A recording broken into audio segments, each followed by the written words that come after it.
Hey, this is Love Anarcho-capitalism, and today I am going to tell you why democracy is a bad system. But first of all, what is democracy? It is something like a religion these days. It is good. No one doubts that. It is also often used as a synonym for good. We often hear about the necessity of critical thinking, but no one is thinking critically about democracy. There are no discussions about democracy in today's world. Who doubts about it automatically wants dictatorship. But what really is democracy? Freedom? Protection of minorities? Human rights?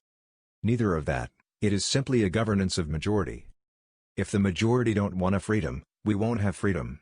If majority don't want to have protection of minorities, we won't have the protection of minorities. If the majority wants to do something evil, then they will do that. But why do we all love democracy? Where does the propaganda come from? It comes from the school system, since our school system is provided by state. That is where children are indoctrinated.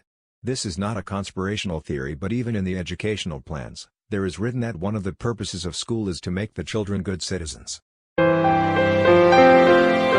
think that democracy is getting close to totalitarianism.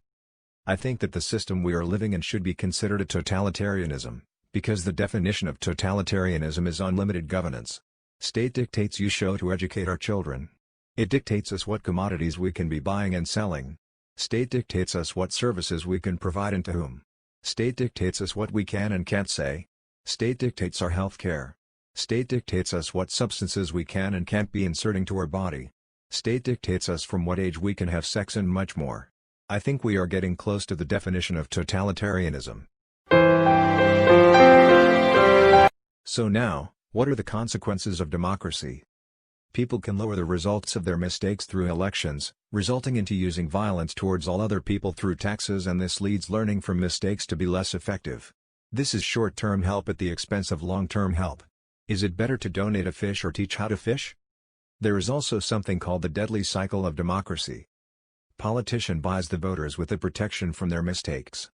This leads into creating more irresponsible people, more addicted people to state, and more state employees. These all call for more protection from their mistakes. And there again appears some politician who offers more protection. Generation after generation. Due to this cycle, people are becoming more and more addicted to state. Some other inherent features of democracy are restricting of freedom, leading to socialism and leading to totality. And why in reality, you don't have any power over the results of elections. Your vote only has the power to change the results in the case when the difference between two candidates is only one vote, but that has never happened in the history. In reality, your vote has zero power. Thanks for attention. This was Love Anarcho-capitalism.